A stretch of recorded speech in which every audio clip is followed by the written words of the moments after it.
자, 저희 두 번째 주제 좀 넘어가 보겠습니다. 예, 국회 본회의장에서요. 어저께였나요? 예. 갑자기 본회의장 맨 뒷줄, 이재명은 당대표니까 맨 뒷줄에 앉아요. 근데 조국이 갑자기 맨 뒷줄에 앉아 있는 이재명을 찾아가서 대화를 했고요. 거기서 둘이 앉아서 이재명 옆자리에 앉고 박찬대는 뒤에서 이렇게 서서 뭐 이렇게 그 있다가 안 되겠다. 좀 더 좀 얘기를 더 나누자. 그래갖고 본회의장에서 계속 얘기 길게 나누기는 좀 그렇잖아요. 그렇죠. 딱 카메라에 찍히고 뭐 그러니까 그래서 민주당 원내대표실로 옮겨서 차담 형식의 대화를 가졌다. 박찬대도 배석을 했다 이거고요. 그래서 정확히 3시부터 오후 3시부터 4시 50분까지 110분 차담을 했고 둘이 이제 그 하고 나왔어요. 그러니까 기자들이 쫙 그 있었을 거 아니에요. 네. 무슨 얘기를 했느냐? 조국 왈 이재명 대표와 용산발 다중 국정 위기 상황에 대한 걱정을 공유했고 대책도 논의했다. 또 이재명은 조국당이나 민주당이나 조국당이나 현 정국에 대한 걱정이 워낙 많고 서로 협력해야 할 부분도 많다. 다양한 분야에 대해 의견을 나눴다. 뭐 이렇게 얘기를 했어요. 네. 그랬더니 이제 기자들이 가장 궁금한 게 뭐냐? 지금 조국당의 가장 절박한 과제는 뭡니까? 교섭단체 구성 요건 완화 아닙니까? 맞습니다. 예, 그래서 두 사람이 교섭단체 그 요건 완화 관련해서도 논의하지 않았느냐 했더니 이재명이 그런 얘기도 해야겠죠. 그런 얘기도 해야겠죠. 그거 했다는 거야. 안 했다는 거야. 앞으로 하겠다는 거야. 안 했는데 앞으로 하겠다는 건지 네네. 그런 얘기도 해야겠죠. 조금 하긴 했다는 건지 네. 애매하게 얘기를 했어요. 예. 그랬더니 조국은 옆에서 말없이 웃기만 했다.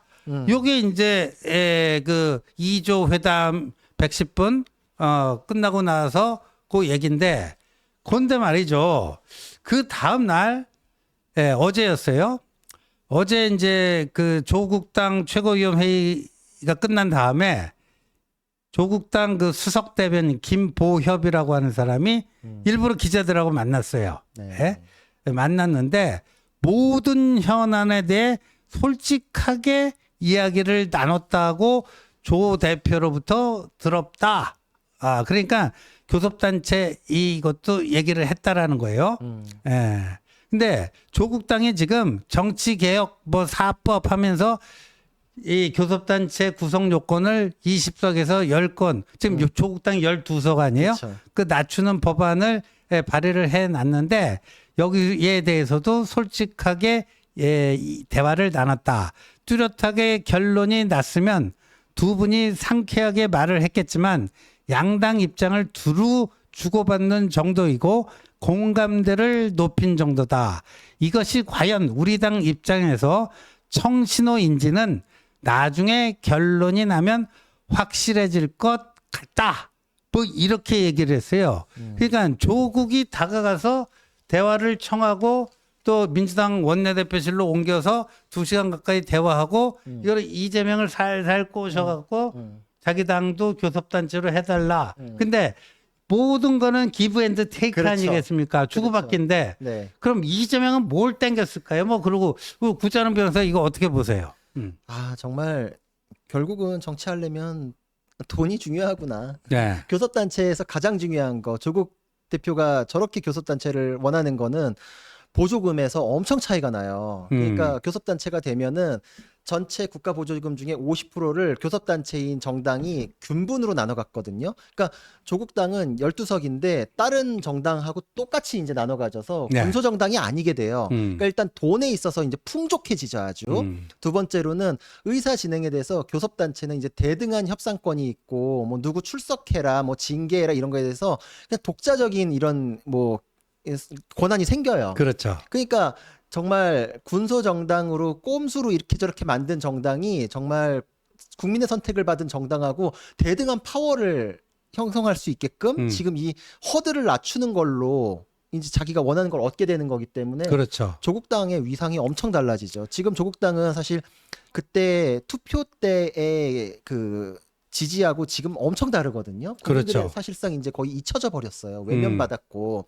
그리고 조국당은 제가 보기에 지지자에 의해 가지고 뭐 당비 모이고 이런 거 가지고 될 리가 없거든요. 네. 그러니까 이제 돈이 빨리 해결돼야겠다라는 거. 그러니까 아마 이거에 대해서 얻고자 하는 게 워낙에 크기 때문에 이재명에 대해서도 아마 원하는 거 다 주겠다는 식으로 하지 않을까.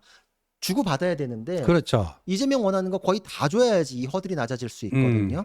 교섭단체가 되는 거는 법을 바꿔가지고 굉장히 어마어마한 혜택가 주어지는 거기 때문에 교섭단체가 되면 방금 전에 우리 구 변호사 얘기했던 것처럼 국고 보조금이 확 달라집니다. 확 달라지죠. 확 달라지고요. 그 다음에 이제 그 교섭단체 대표연설을 할 수 있어요. 맞죠. 비교섭단체 대표연설은 뭐 5분인가 뭐 10분인가 5분이 안 되는데 5분. 이거는요 20분.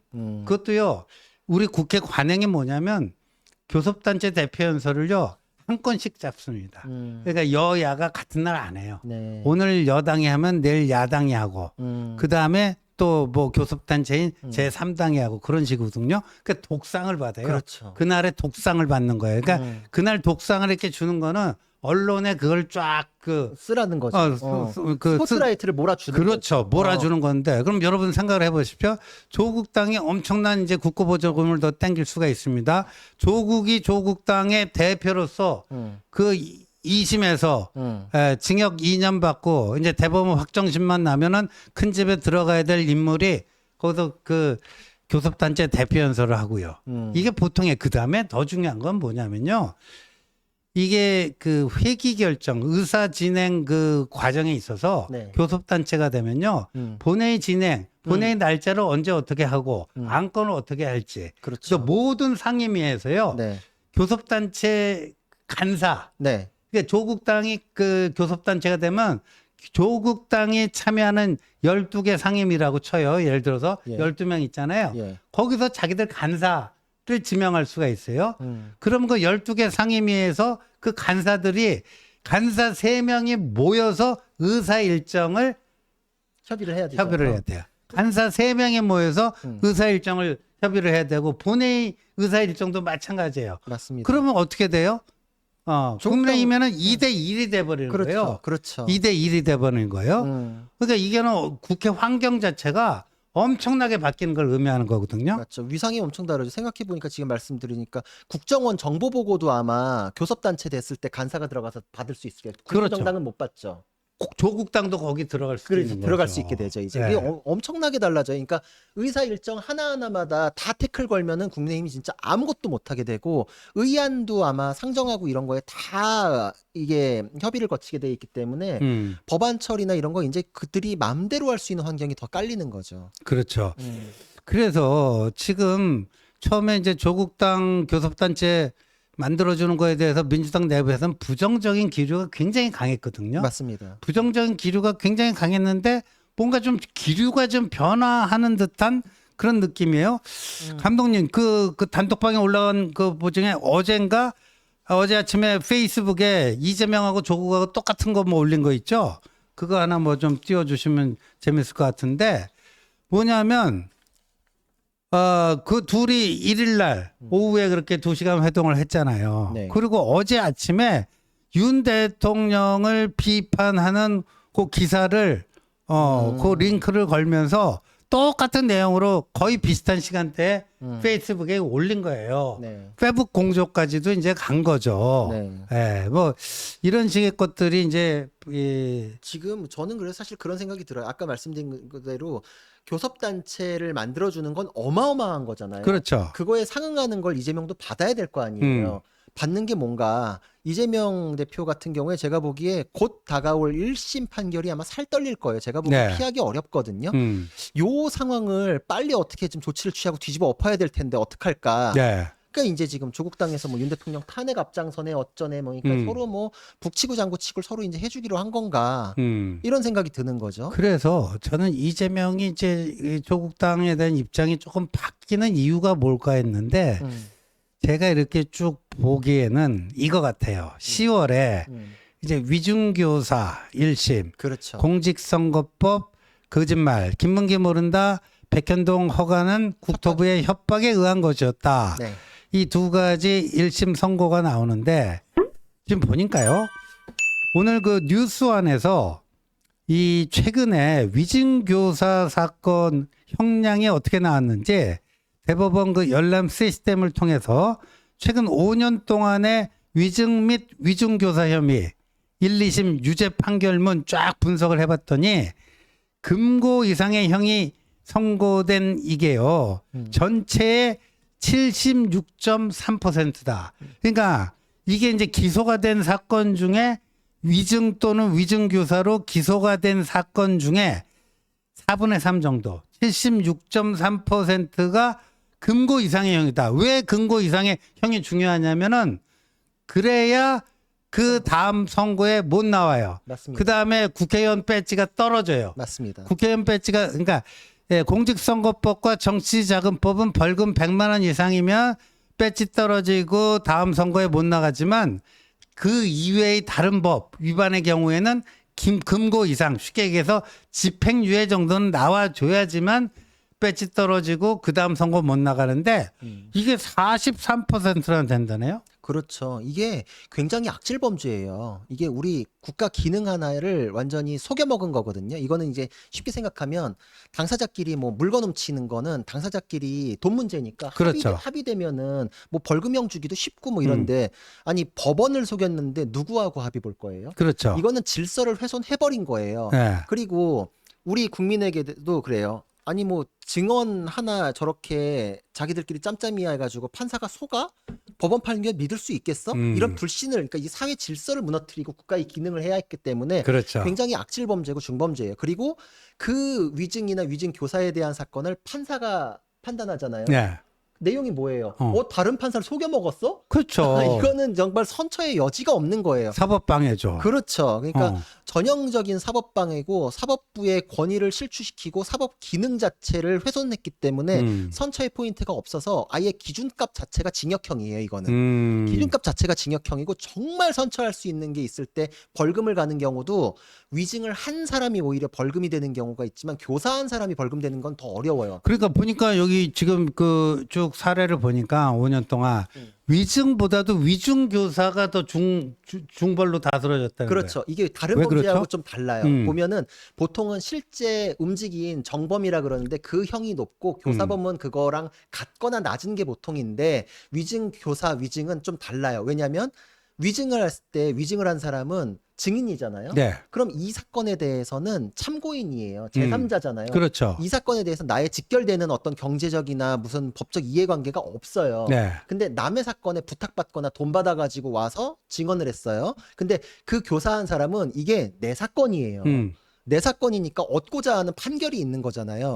그러니까 증인을 회유해가지고 판결을 속여 먹은 거죠. 판사를 속여가지고 내가 원하는 사건의 결론을 편취했다. 그러니까 굉장히 고도의 지능범이고 악질범인 거죠. 그리고 이게 그 검사사칭 사건 2018년도 경기도지사 선거 때 그 자기가 누명을 쓴 거다. 그게 이제 그쵸. 허위사실 유포를 해갖고 재판에 갔는데 그 이제 이재명이 김진성 씨는 그 검사사칭 사건 당시에 성남시장이었던 김병량 시장이 수행 비서였어요. 네. 근데 나중에 백현동 김인섭하고 동업자가 돼가지고 이제 김진성을 이제 회유를 해갖고 그 박정훈 의원이 그 이재명이 위증교사하는 그 녹음 테이프 다 깠잖아요. 네. 근데 그때 만약에 위증 교사를 안 해서 제대로 된 판결이 나왔으면은 이재명은 경기도지사 그때 그만둬야죠. 그렇죠. 대선에도 못 나오는 나오죠. 그러니까 한국 정치 역사가 바뀔 만큼의 중대 범죄였던 거예요. 중대 범죄죠. 그래서 그 양형 기준에도 그게 있어요. 판결을 통해 가지고 실질적으로 얻어낸 게 뭐냐. 네. 이거 어마어마한 거잖아요. 어마어마한 거죠. 얻은 게 많을수록 형량이 올라갑니다. 그렇죠. 그러니까 이거는 이게 그 유창훈 판사도 이거에 대해선 범죄 혐의가 소명된 걸로 보인다 그랬잖아요. 그러니까 이제 이재명은 이게 살이 떨리는 거죠. 이게 유죄 가능성은 이미 자기 풀어줬던 유창훈도 인정했는데 네. 그 어떤 판사한테 갖다 놔도 녹취록이 있는 마당에 게다가 가장 중요한 건 위증을 한 본범인 김진성 씨가 내가 위증한 거 맞다 그래요. 지금 본범이 시인을 하잖아요. 근데 교사한 사람이 아니라고 얘는 진실 얘기한 거라 이렇게 통하겠어요. 그러니까 지금 이거는 기준값을 징역형으로 놓고 생각하시면 맞아요. 네. 그래서 이제 이재명이 좀 다급해진 거예요. 이재명이 굉장히 다급해져 갖고 여기서 이거는 정말 실형까지도 가능한 사건인데 맞습니다. 아마 뭐 실형이 선고되더라도 법정 구속은 안 하겠죠. 네. 그런데 이렇게 이제 다급해지니까 어찌 보면 이제 동병상련이 되는 거예요. 조국도 이제 대법원 최종심만 남기고 있는데 뭐 빠르면 올 하반기에 이루어지면 이제 끝나잖아요. 그렇죠. 이재명도 1심 이게 나오면 굉장히 흔들릴 거예요. 맞습니다. 암만 뭐 90% 이상 뭐 9대0으로 요번에 이제 대표 연임에 성공한다 할지라도 이런 뭐 징역형이 나오면 흔들릴 수밖에 없는 거고 그러니까 또 이제 한동훈 대표가 미리 딱 그 깔아놓은 헌법 84조 문제 네. 그게 있기 때문에 네. 아마도 이제 법원에서 이 재판 속도가 좀 빨라질 거라고요. 맞습니다. 적어도 다음 대선 전에는 이제 최종 판결이 나오도록. 네. 네. 그렇게 되면은 이재명 입장에서는 윤 대통령을 조기에 임기 꽉 채우고가 아니고 조국도 마찬가지잖아요. 그럼 이재명도 마찬가지가 되는 거예요.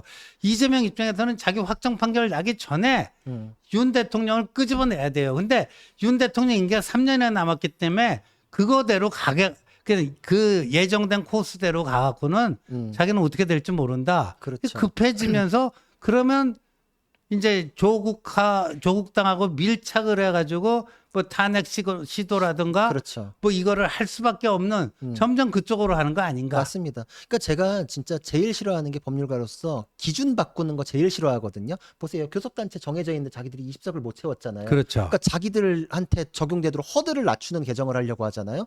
똑같아요. 이재명도 지금 이 사건은 보통 이렇게 생각하시면 돼요. 증인신문이나 이런 것 때문에 재판이 오래 걸리잖아요. 근데 1심에서 거의 다 되기 때문에 2심, 3심은 기간이 더 줄어들어요.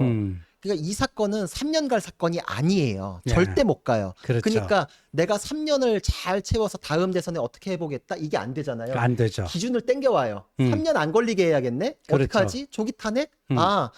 1년 반 요 안에 해결을 해야겠다. 이게 그렇죠. 꽂힌 거죠 지금. 맞습니다.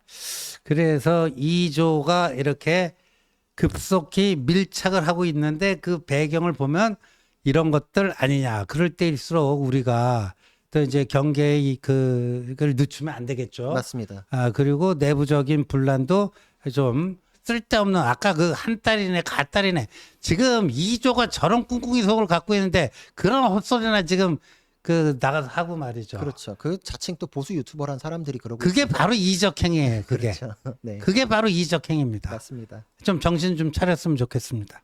예.